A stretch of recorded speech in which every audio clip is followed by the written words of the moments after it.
করেছিল এভাবেই বোধহয় ইসলামকে দাবিয়ে দেওয়া যাবে, কিন্তু দাবি দেওয়া যাবে বলেন? আমার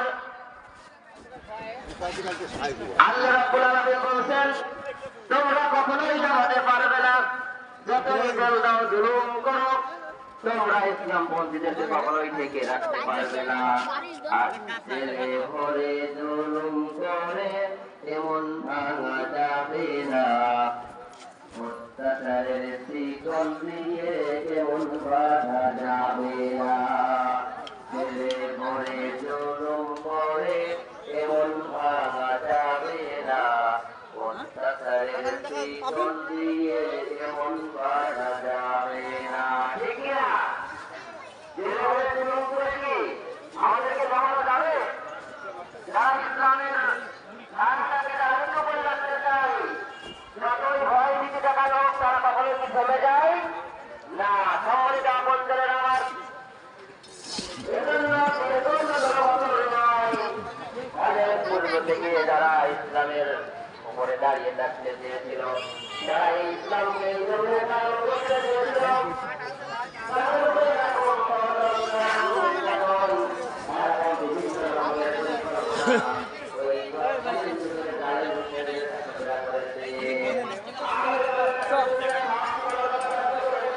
এই যে নাইস ছেলে জন্য গিটার কিনতে 200 টাকা দিয়ে। ঠিক আছে।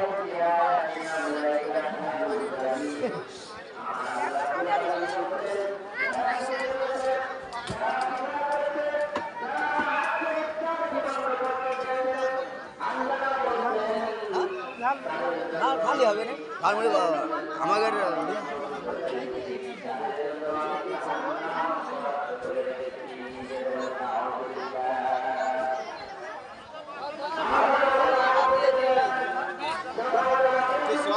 পয়সা ইয়ে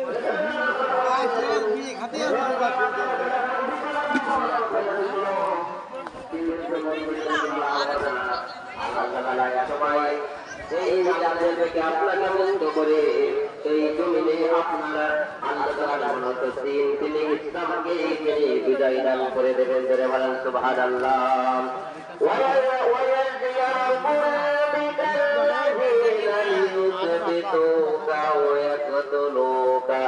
এরপরে তারা আপনাকে হত্যা করার ষড়যন্ত্র করেছিল, তারা আপনাকে হত্যা করে ফেলবে।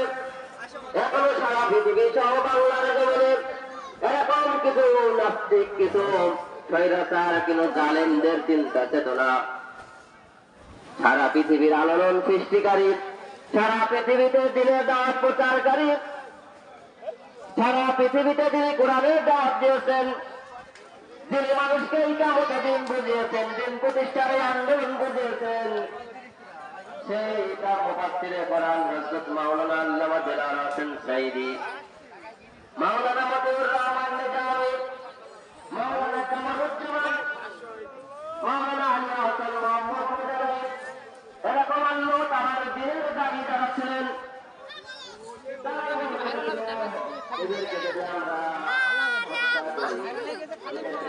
ওহিদুল মেরিয়াত হবে না নে।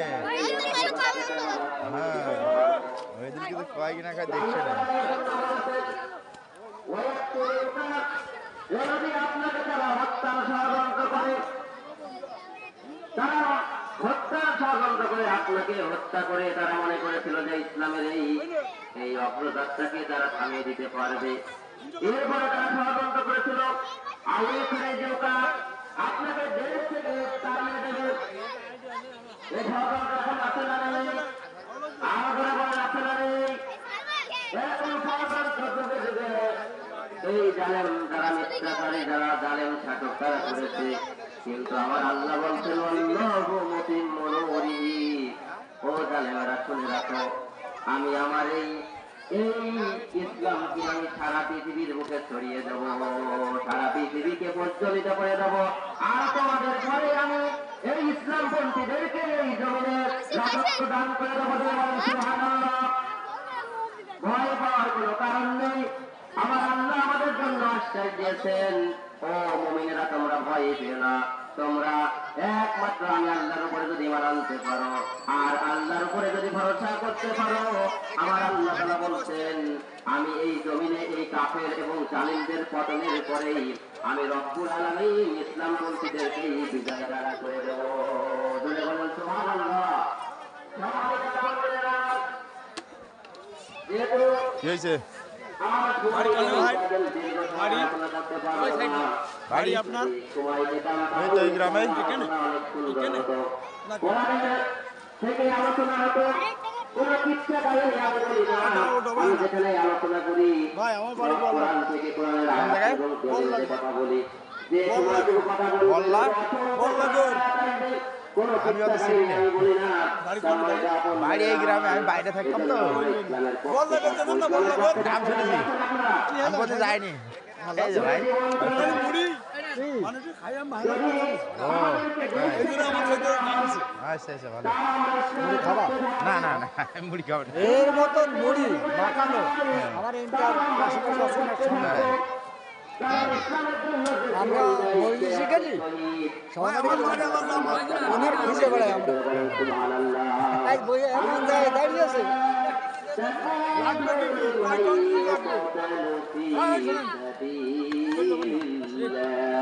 মোটর চলে যাবেন না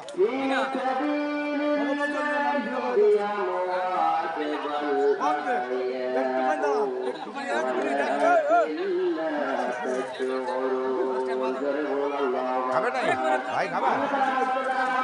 আমি খাবো এরকম পরে আমরা হয়তো খেয়ে ফেলাইছি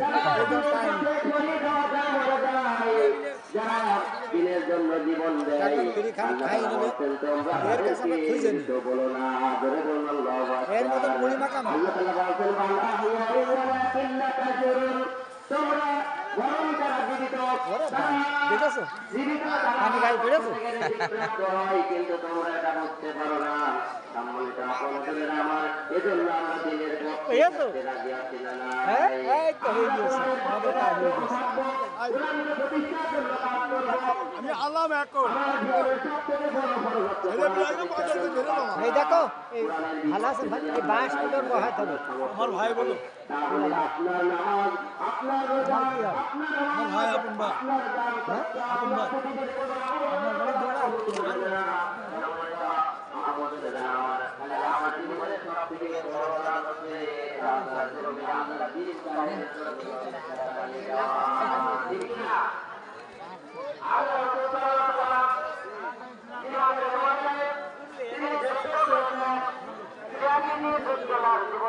সংগঠিত হয়েছে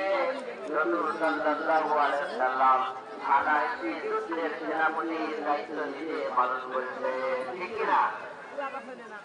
সম্মানিত আপনাদের আমার রাসূল সাল্লাল্লাহু আলাইহি ওয়াসাল্লাম এই জিহাদের ময়দানে 17 ওয়াক্ত ফরজ নামাজ এই ইসলামকে প্রতিষ্ঠার জন্য তিনি নামাজ আদা করেছেন। কিন্তু ইসলামকে প্রতিষ্ঠার এই কাফির তিনি অগ্রাধিকার দিয়েছেন। রাসূল সাল্লাল্লাহু আলাইহি ওয়াসাল্লাম এই ময়দানে চলে এসেছেন।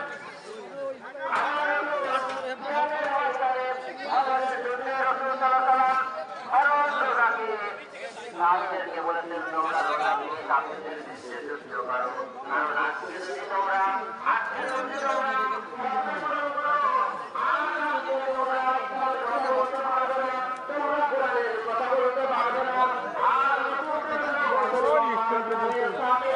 তোমরা রোজা ভেঙে দিয়ে ফেলে দিয়ে 17 রমজান যে ফলের যুদ্ধে সংগঠিত হয়েছিল বলছেন রোজা ফরজ রোজা ভেঙে ফেলে তোমরা আল্লাহর জমিনে আল্লাহর দিন কায়েমের জন্য জিহাদ করো, ঠিক কিনা? সম্মানিত বন্ধুরা আমার বাপু যাইছো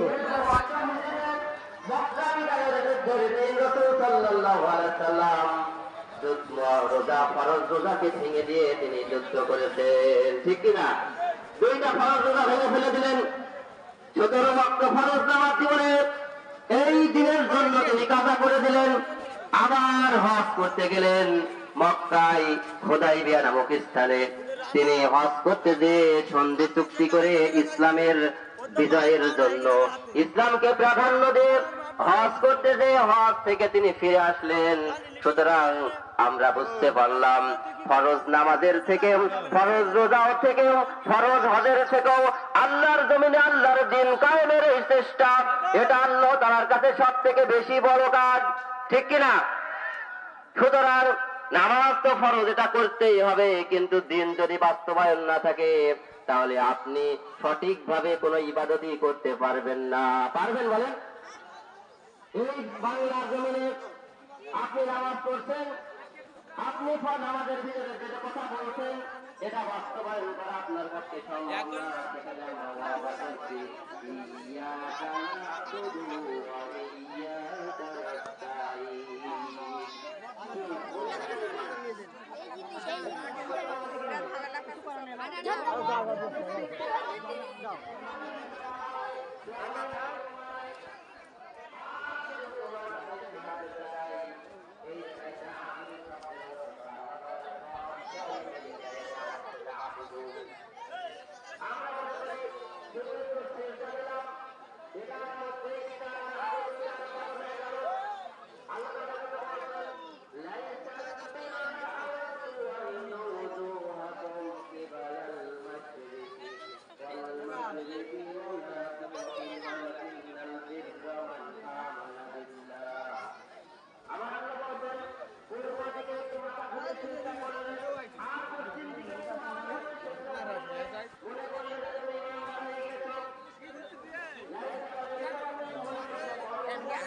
hai bé này em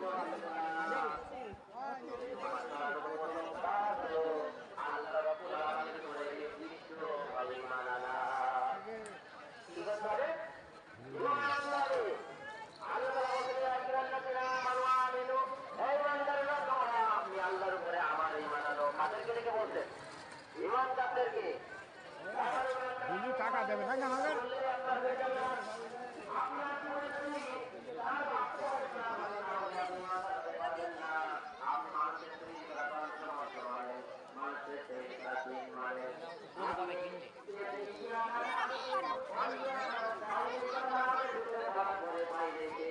মানুষের তৈরি করা আইন করে আছে না নেই?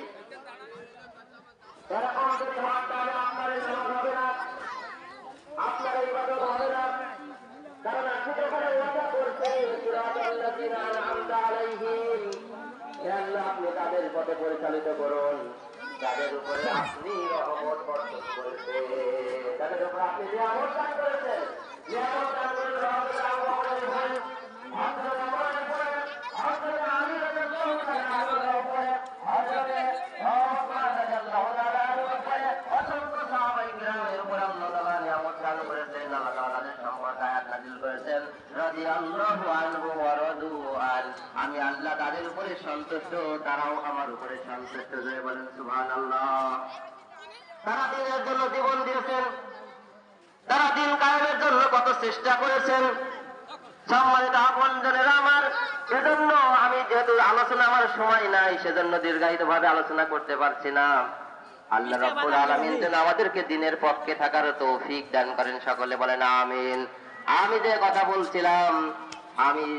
বলছিলাম যে কাফেররা যুগে যুগে আমার ইসলামপন্থীদের জন্য নিয়ে ষড়যন্ত্র করেছেন, কোরআন আমাদের নিয়ে ষড়যন্ত্র করেছে, কিন্তু আল্লাহ তাআলা বলছেন এই কোরআনের পক্ষে যারা থাকবে তাদের জীবনে কোনো পরাজয় নেই। আছে নাকি?